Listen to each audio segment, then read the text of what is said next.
welcome to the UM breakfast at UM Health. So we have our sessions with the orthopedic surgery departments.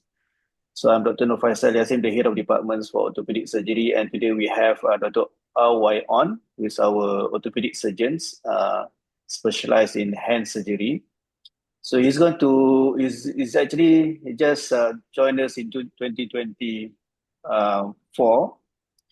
He's graduated in 2023 in Masters in Orthopedic Surgery. So currently he's undergoing training in hand surgery.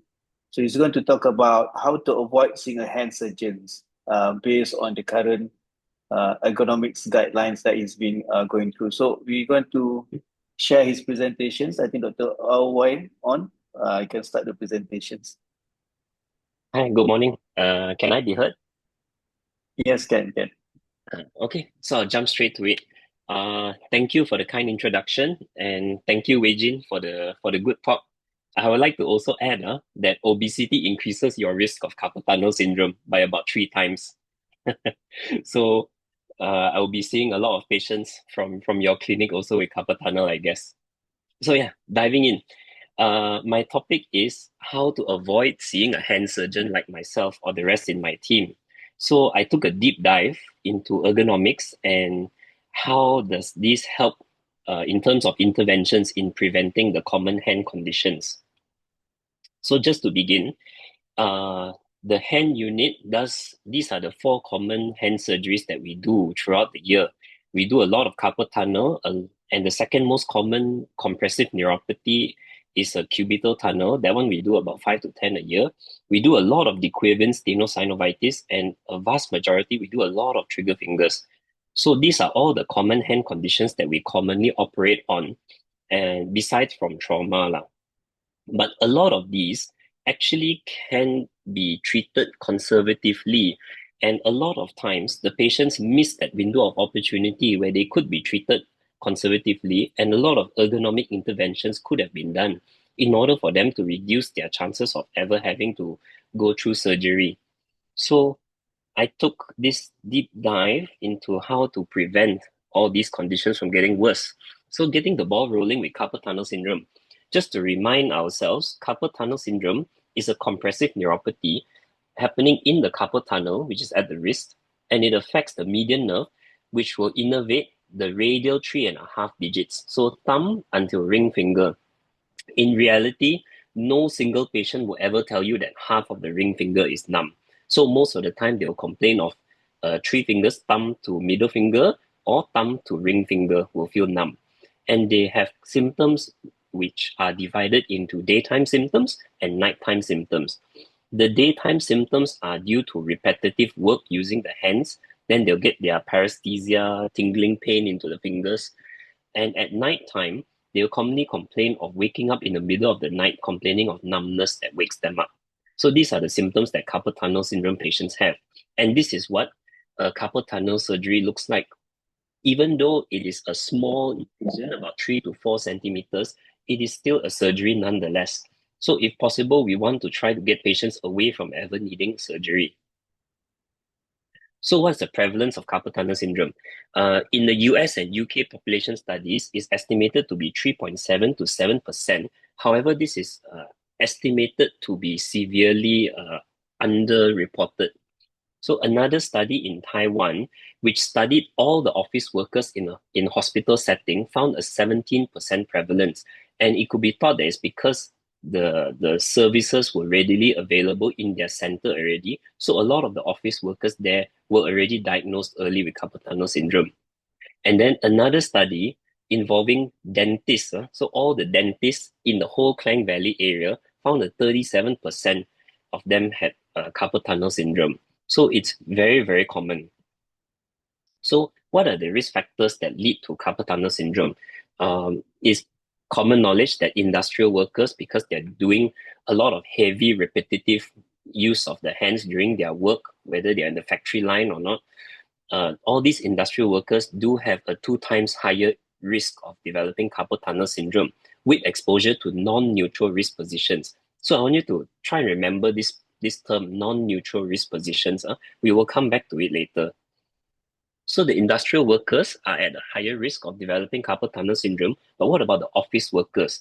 Because of their repetitive typing, sitting at the desk, and the pressure over the carpal tunnel region on their keyboards, they also have a 2 times greater risk of getting carpal tunnel syndrome. So this is all common knowledge already. We all know that industrial workers, we all know that office workers were predisposed to get carpal tunnel syndrome. But what exactly causes this increased risk in them?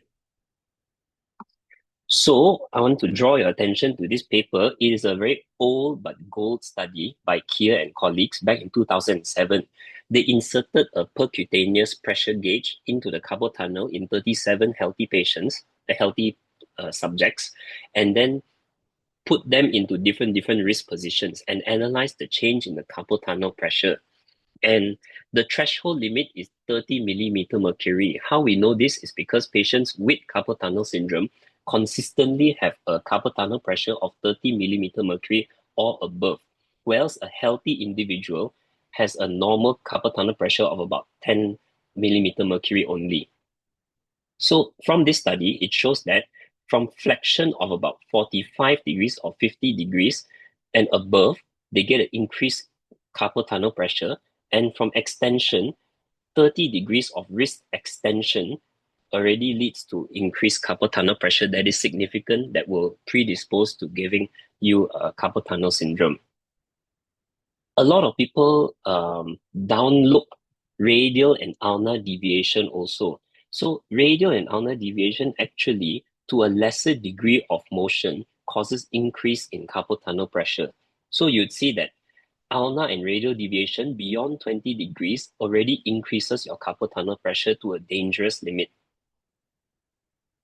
So it's a very useful study, this one. From there, we know that wrist extension of 30 degrees, wrist flexion 50 degrees, and radial ulnar deviation anything beyond 20 degrees is quite significant and will increase the risk of carpal tunnel pressure.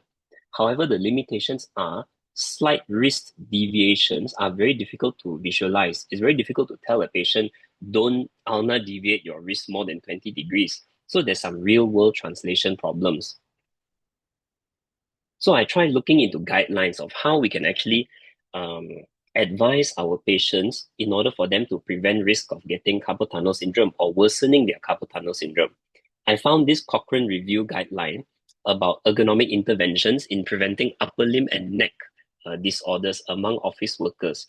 It was a very long, comprehensive 80-page document. I read the whole thing, and out of all that 80 pages, I found it was completely useless because after everything, nothing was found significant and no recommendations were actually made from this guideline.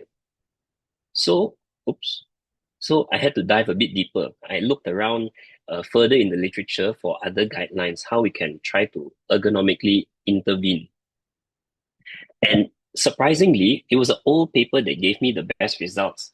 There was a paper published by Armstrong back in 1983 on ergonomic interventions to prevent carpal tunnel syndrome among industrial workers. And this Armstrong is actually not a clinical doctor. He had a PhD and was a professor in industrial safety and environmental safety. So, despite not being a clinical doctor, his paper was extremely well written and had a lot of anatomical and physiological detail about the carpal tunnel and median nerve pressures. So, he correctly showed that when using a handheld power tool, for using a pistol shaped power tool, these are the good positions to use them in, and this is a very bad position to operate them in.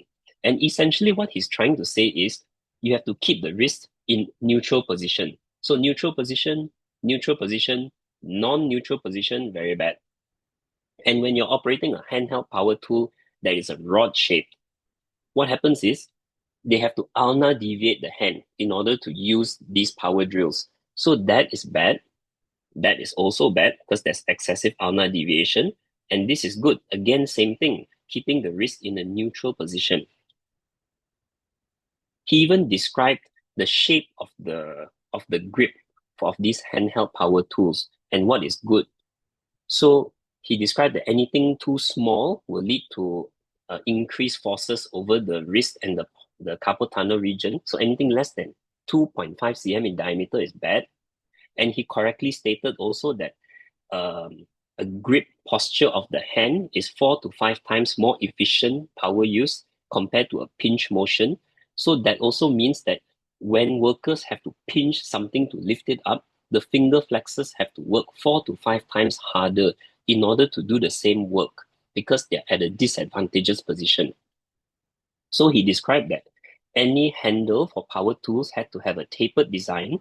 The cross-sectional area had to be circular or elliptical, and the diameter should be around 3.75 centimeters. So this was the optimal design for handles. He also described when creating cutout holes in boxes that the cutout diameter should be around 1 centimeter in diameter in order to reduce stresses onto the hand and fingers.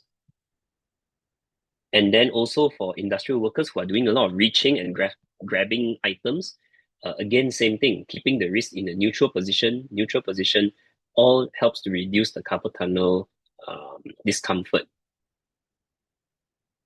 Okay, what about the office workers now? So there is a study by Liu and colleagues back in 2003, which showed that despite what was previously known as 30 degrees being the dangerous limit for wrist extension, they showed that along with a wrist extension of just 20 degrees, the repetitive typing motions of the fingers also will increase the carpal tunnel pressure and predisposes all of these patients to a very high risk of carpal tunnel syndrome. So as high as 20 degrees wrist extension is a dangerous posture to be typing in, especially for all our office workers. So you can recommend someone with early carpal tunnel syndrome to get a palm rest, to get an ergonomic keyboard. But I want to stress that the type of palm rest, however expensive it is, however soft material it uses, the type of the palm rest does not matter. What matters is the wrist position as they're typing. So even though this person here is using an ergonomic keyboard, he's using a palm rest, his wrist is still very extended when he's typing. So education is much more important than the price of the ergonomic thing you're trying to buy. Okay, so again, the position of the wrist is the one that matters. Educate the patient on how to keep an eye, be mindful of the wrist position as they're going to type. And then as long as they are mindful of that, they can use the cheapest, most useless keyboard in the world with no palm rest, but they'll be okay. So now, again, don't forget about radial and ulnar deviation. For the office worker, this happens a lot when they're using a mouse. So Ovesi and colleagues in 2024 studied the different types of mouse designs and found, as a lot of people complain, the very poorly ergonomically designed Apple Magic Mouse is a very bad mouse in terms of the carpal tunnel pressure and carpal tunnel symptoms because it's so small, you have to end up using a lot of radial and ulnar deviation in order to use this mouse. The bigger the mouse, so this like ergonomic mouse, computer mouse, they are better, but not for the reasons that all this ergonomic marketing labels them out to be. The design does not matter. What matters is the size of the mouse. Because what happens is when the mouse is bigger and you have to open up your palm and your fingers to grasp it, that minimizes your motion of the radial and ulnar deviation, and you end up having to use more forearm movements in order to move this mouse. So actually, the price and the design does not matter, just the physical bulk and the size of the mouse is the one that makes a difference. But that being said, the only type of ergonomic mouse that truly makes a difference is this vertical mouse, because having a vertical mouse completely eliminates the radial and ulnar deviation. So they have to use a bit of wrist flexion and extension and forearm movement in order to use this mouse. However, it's the common complaint is that it looks very ugly. But if you have a patient with already carpal tunnel syndrome, he's taking nerve supplements, he's undergoing physiotherapy, but wants to try his best to avoid needing surgery, these are one of the things that they can consider to buy. And they are not very expensive and takes just a little bit of getting used to. So what about other ergonomic interventions? That is the craze in the market now. Everything is ergo this, ergo that. These ergonomic office chairs and standing desks, do they really make a difference? Well, in that Cochrane review that I told you about, the 80-page review, it found that it made absolutely no difference. So don't buy into everything that's being marketed about ergonomic solutions. Not all of them work. So the understanding of what risk positions are the dangerous ones and the education of it is more important than the actual product that they are marketing.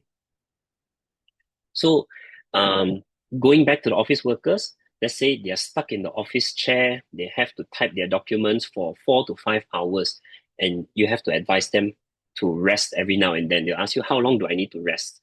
Well, it actually has been studied by two people, by Tusi and colleagues and Low and colleagues, both found the same number that after repetitive typing tasks on healthy subjects, after a 30-minute of rest, the median nerve within the carpal tunnel morphologically changes back to its original state. So it morphologically recovers after a 30-minute of rest. And this is after 2 hours of consistent typing. 30-minute rest is all you need in order for the median nerve to go back to its original healthy state. Next, I want to talk about the nocturnal symptoms. So a lot of times patients wake up middle of the night complaining of the tingling sensation and numbness, and it disturbs their sleep and they're miserable because of this. So I like to ask the medical students, how do you actually sleep? And a lot of people don't actually know what happens to their wrist and the hand as they sleep. Very rarely does someone actually sleep like this. So let's analyze it. I think everyone understands that this is a very bad posture to sleep in. Look at that wrist. This person is most likely going to wake up with a sore wrist or maybe median nerve symptoms from the carpal tunnel. So we can all agree that is a very bad position to sleep in. The wrist is too flexed. But this is equally bad. So a lot of people sleep hugging a soft toy, a bolster, or a pillow, and that often ends up flexing the wrist too much. And this can predispose a person to nocturnal symptoms from carpal tunnel syndrome. And it has been proven. A publication by Carey and colleagues showed that even in healthy individuals, the posture of the wrist inflection during nighttime sleeping will cause paresthesia already. And these are healthy individuals without any diagnosis of carpal tunnel syndrome yet. So what can we recommend? Essentially, you have to try to educate your patient to be mindful of what their wrist position is like as they wake up. The first thing in the morning when they wake up, is your wrist too flexed like this? Okay? If it is, then you need to try to change your sleeping habits. Try to adopt a sleeping posture where as you go to sleep, the wrist is only slightly flexed or ideally completely neutral, resting on the bed. That is the best.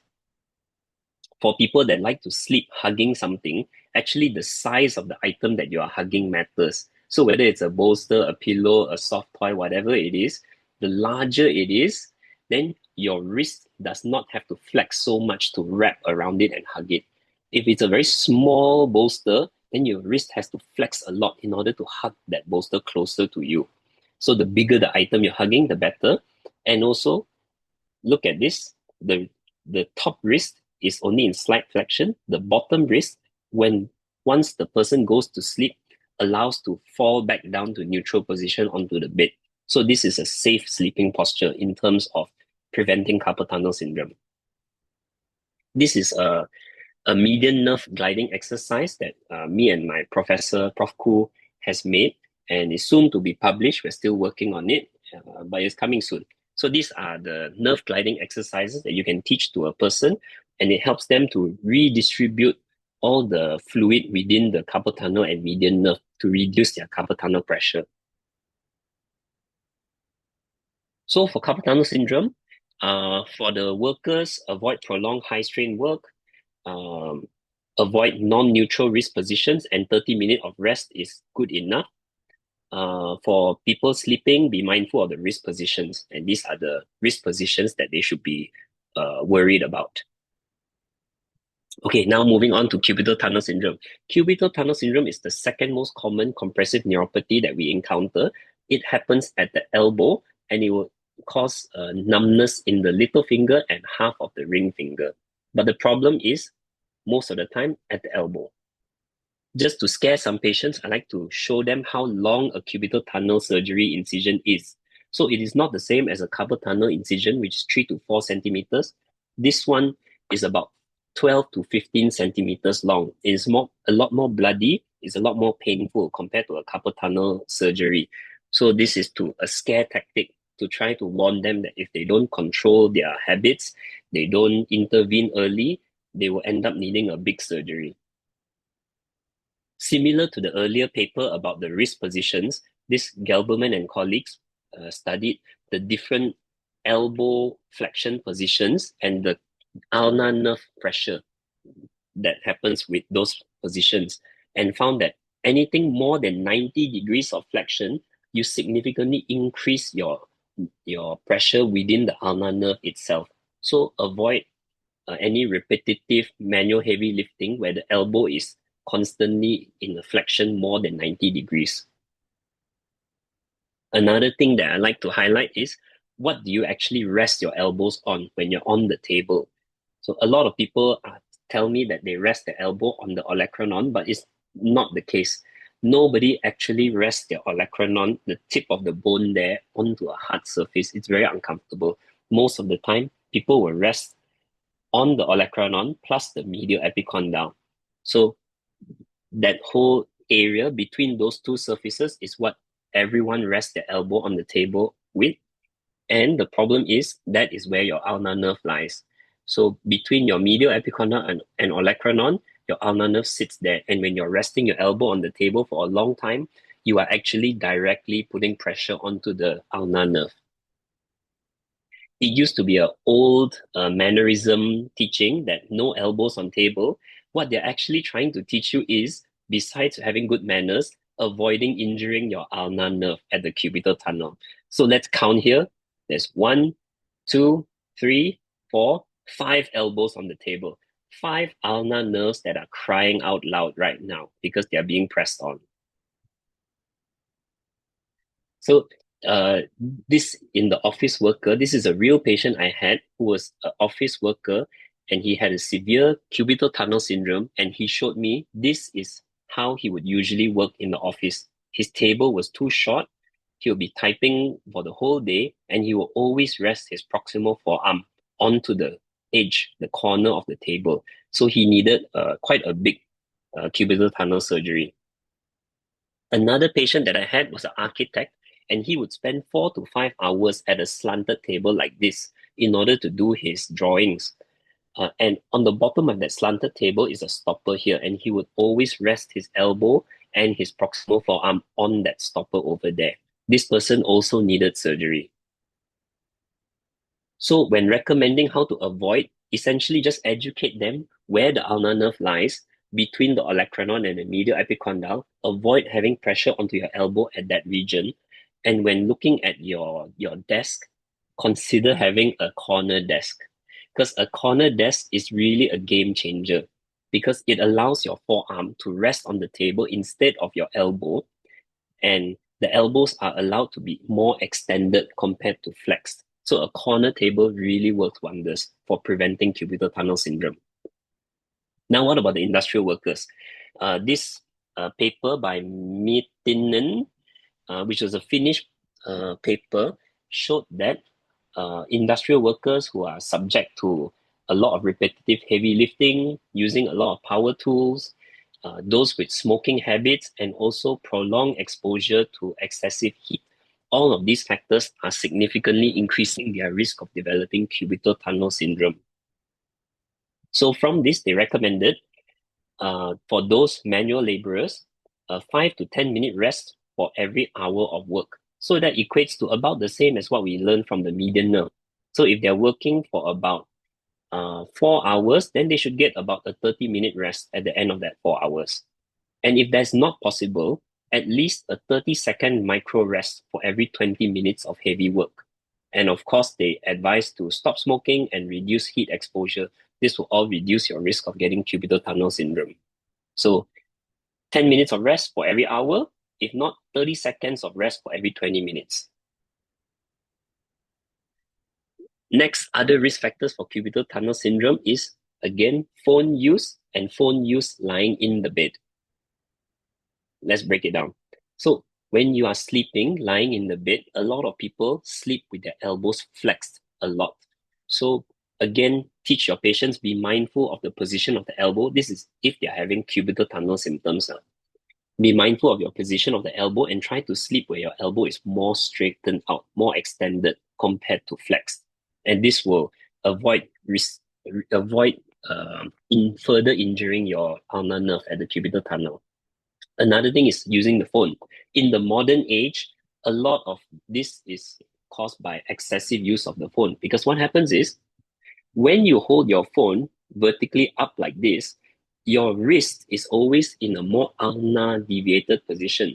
And when you do that, feel your FCU muscle right about here. Have a feel as you're holding up your phone, looking at it, and imagine if you're lying back on your bed, holding up the phone like that. Your FCU, your flexor carpi ulnaris over here, has to work more, and that increases the pressure over the ulnar nerve as it goes through there. So the phone is a risk factor for your cubital tunnel syndrome.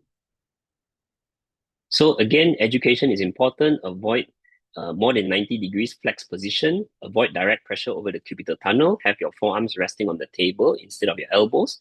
Adjust the sleeping posture. And if they can't adjust their sleeping habits, consider wearing a nighttime splint. Okay. And when to refer these patients, essentially anytime once you've diagnosed that they have a median nerve ulnar nerve problem, please refer anytime to the hand clinic. And especially when they start having weakness, that's when we need to see them very, very early. Okay, I'll go really quickly through the other problems. So I'm not a spine surgeon, so I'm a bit underqualified to talk about this, but I have found that with increased neck flexion, you significantly increase the pressure within the disc. So it's shown that in the C4, C5, so mid-cervical region, the pressure can increase by as much as 100 millimeter of mercury. This is with flexion of the neck. So excessive neck flexion posture, especially for us doctors as well and surgeons, will increase our risk of getting cervical problems and cervical radiculopathy.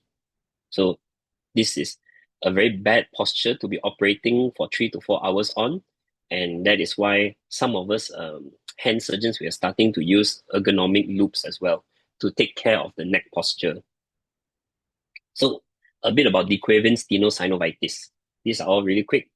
So dequavin stenosynovitis is an inflammatory condition that happens at the first wrist dorsal compartment. It involves compression of the extensor pollicis brevis and the abductor pollicis longus. It causes inflammation and then pain and then loss of function. One of the very key examinations that we do is something called a Watt test, wrist hyperextension, thumb abduction. Okay, so it's providing resistance like that, and that causes increased pressure at the first dorsal compartment there. So this is how we diagnose this, and this is what it is. What causes it? So comparatively, a dequavin stenosynovitis, there is no evidence, no consistent evidence that shows that this DQT is caused by occupational or work-related hazards.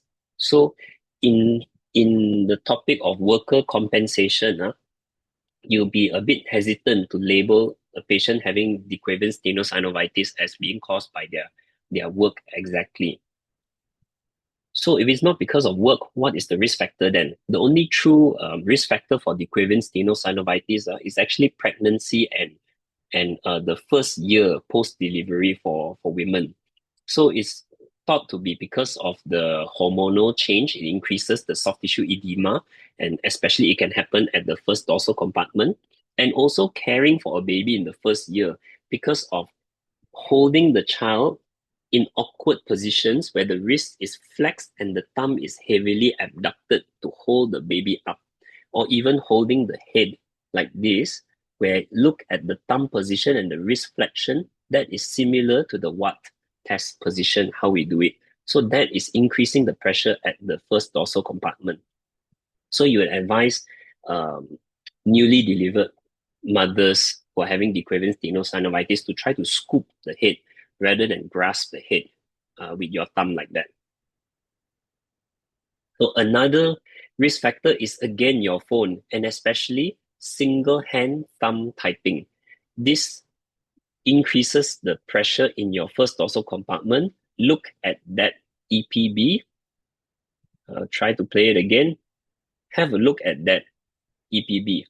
How much tension and how much it is moving within its sheath over there.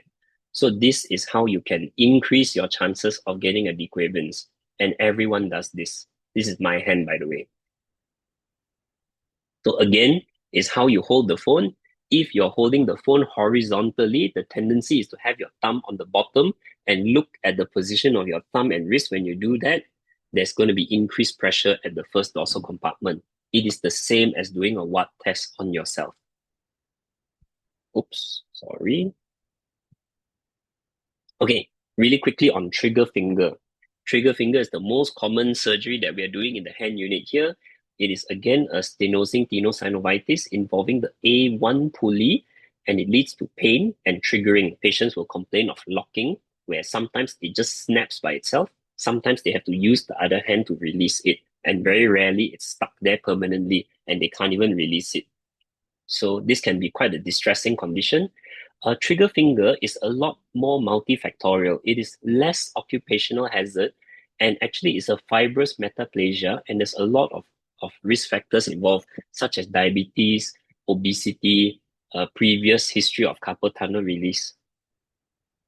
So one of the lifestyle risk factors that are commonly associated with trigger finger is use of a hook grip.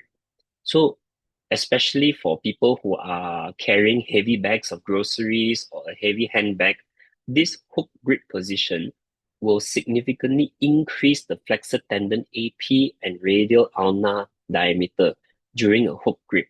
And this will stress onto the A1 pulley above it. And these are a very significant risk factor for developing trigger finger. So in patients who want to try to avoid having a need for surgery or injection for the trigger finger, show them a picture of this or show them this is a very bad way to hold a handbag in a hook grip position. This one increases the forces at the A1 pulley a lot. So recommendations, especially when carrying heavy bags, rather than putting them in a standard grocery bag like that, consider just using a trolley bag when you're out grocery shopping, or just carry a backpack. I personally also have started using a trolley bag when going out to groceries, and really it reduces the strain on the grip and the strain on the palm a lot and the fingers as well. This is again another video about tendon gliding exercises that you can teach to people. And this is how you can try to smoothen out the tendons and improve the gliding through the A1 pulley. Okay, so my take-home message, education is vital. So in considering all these ergonomic interventions for patients, for whichever hand condition they're suffering from, educate them about what is going to exacerbate the problem, and then teach them about the dangerous positions that they have to avoid. So the education is important to get in there first before you suggest an ergonomic intervention, because otherwise they're going to be wasting their money. And lastly, fear drives change, especially for things like cubital tunnel syndrome, carpal tunnel syndrome. I show patients a picture of what a release would look like and scare them that way. If you don't take care of it, this is what you're going to need to do. And that's all from me. Thank you for your time. Thank you, Dr. Al, for the interesting talks. It's very good to know that we have a lot of things that we can change in our daily activities to actually prevent those diseases from coming to you. So, but how difficult is it to actually educate patients? Because sometimes, all of these things, although it looks common sense, but we don't actually, do it every day. I think actually it is very easy, especially when patients start to become symptomatic. They really listen to you. If you tell them properly, educate them what positions to avoid, they really go, oh yeah, yeah, yeah. When I do that, really, really ada kebas, that kind of thing. And they really appreciate that advice. The problem is it takes time to educate them. If you just tell them, oh, buy a palm rest for your keyboard, it's very fast, but a lot of times ineffective. Yeah. And how long do you wait before you actually intervene for your surgical treatments? Uh, Once there is wasting of the thenar muscle or hypothenar muscle, then definitely it needs surgery. So we try to convince the patient they need it.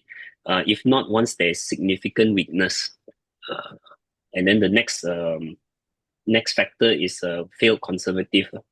Despite adequate conservative treatment, they've tried to change their lifestyle habits, but they're still symptomatic. So we failed to treat them conservatively, then they have to go for surgery. I think there's only one questions in the box. Is the video going to be available? The one that you showed about the hand exercises and tendon glidings, will it be available publicly? Yes, yes, I think we will make it available publicly. We're still working on the subtitles Mhm. and the voiceover for that video, but it's in the works. It's coming soon. So it's going to be in the TikTok video on the Instagram, is it? Not sure where we will put it, but Okay. we'll put it somewhere. Okay, I think there's no further questions from the attendees. I think that's about it today. Thank you so much, everyone. Thank you so much for both speakers, Dr. Wang and also Dr. Au, for great presentations. Hopefully to see everyone again in the next sessions. Thank you.